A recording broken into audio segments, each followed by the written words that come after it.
Good afternoon to all. आज का अपना टॉपिक है adjusting ventilator setting as per ABG. ABG की फाइंडिंग्स में जो भी अपन को मिलता है उसके अकॉर्डिंग अपन को वेंटिलेटर की सेटिंग कैसे एडजस्ट करना है, ये आज के टॉपिक में अपन पढ़ेंगे। मेरा नाम अक्षय शिगोकर है। तो फर्स्टली आता है रेस्पिरेटरी एसिडोसिस। रेस्पिरेटरी एसिडोसिस है करके अपन को कैसे पता चलता है? सबसे पहले तो अपन को CO2 कितना है, पीएच कितना है वो देखना चाहिए। तो रेस्पिरेटरी एसिडोसिस में आपको मिलेगा CO2 जो होता है वो बढ़ा हुआ मिलेगा नॉर्मल लेवल से, और नॉर्मल लेवल से पीएच अपना कम हुआ मिलेगा। ठीक है, तो ये सब है, तो इसका मतलब पेशेंट को रेस्पिरेटरी एसिडोसिस है।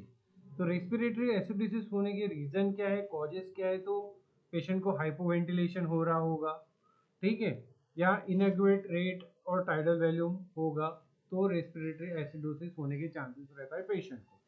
तो इसके लिए अपन को क्या क्या करना चाहिए?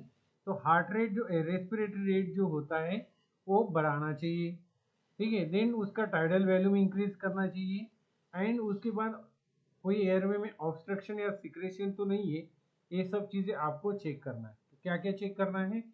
तो पहले सबसे पहले आपको रेस्पिरेटरी रेट बढ़ाना है। देन उसके बाद आपका टाइडल वॉल्यूम को इंक्रीज करना है। देन एयरवे में कोई ऑब्स्ट्रक्शन है या नहीं है, या सिक्रेशन, ये आपको चेक करना है, ठीक है। देन सेकंड है रेस्पिरेटरी अल्कोलोसिस, ठीक है। रेस्पिरेटरी अल्कोलोसिस में क्या होगा? उसका अपोजिट, एसिडोसिस के अपोजिट, मतलब इसमें CO2 लेवल कम हो जाएगा, ठीक है। इसमें क्या होगा? CO2 लेवल कम हो जाएगा और पीएच बढ़ जाएगा, ठीक है। तो उसका कॉज क्या है? तो हाइपर वेंटिलेशन, उधर था हाइपो, इधर था hyper ventilation. Too high rate और टाइडल वॉल्यूम ज़्यादा होगा। तो उसके लिए अपन क्या कर सकते हैं? तो रेस्पिरेटरी रेट है जो अपन को कम करना पड़ेगा। देन उसके बाद उसका टाइडल वॉल्यूम भी अपन को कम करना पड़ेगा। Then assess the patient anxiety, pain and hypoxia में तो नहीं है, ये आपको असेसमेंट करना है। देन थर्ड आता है मेटाबॉलिक एसिडोसिस। इसमें अपन को देखते हैं कि HCO3 लेवल जो है वो कम हो गया है और पीएच भी लेवल कम हो गए, इसमें इक्वल है। मेटाबॉलिक में इक्वल चलता है और रेस्पिरेटरी में अपोजिट चलता है, ठीक है। तो इसमें वेंटिलेटर में तो no direct correction with ventilator, इसमें डायरेक्ट कोई चेंजेस करने की जरूरत नहीं है वेंटिलेटर में सेटिंग में। बट आप क्या क्या कर सकते? तो may increase the respiratory rate to blow off CO2 has the competency of mechanic, ठीक है। Then treat the underlying cause such as diabetic keto acid हो रहा हो, उसकी वजह से भी एसिडोसिस तो नहीं है।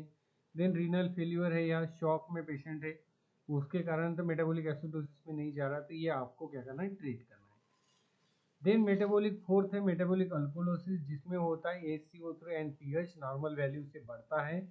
तो उसमें चेंजेस क्या करना है? तो minimal impact from ventilator adjustment, बहुत कम एडजस्टमेंट करना पड़ता है, नहीं तो जैसी सेटिंग चल रही है वैसे एडजस्ट ओके, ठीक है। देन उसके लिए क्यों बढ़ गया वो नर्सिंग एक्शन भी अपन को करना है। तो maybe decrease heart rate to return CO2 restrain हो रहा है, इसके कारण तो हार्ट रेस्पिरेटरी रेट कम नहीं हो रहा है, ठीक है, ये भी आपको देखना है।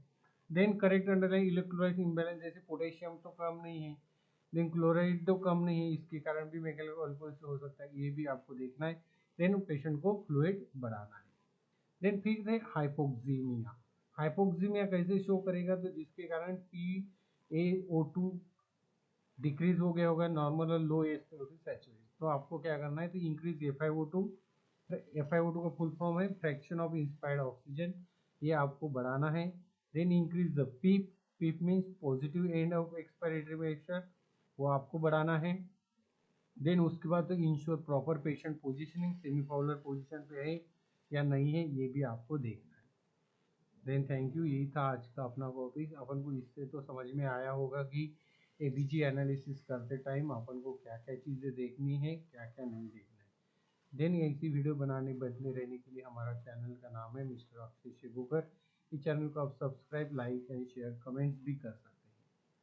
नेक्स्ट टॉपिक अपन एबीजी एनालिसिस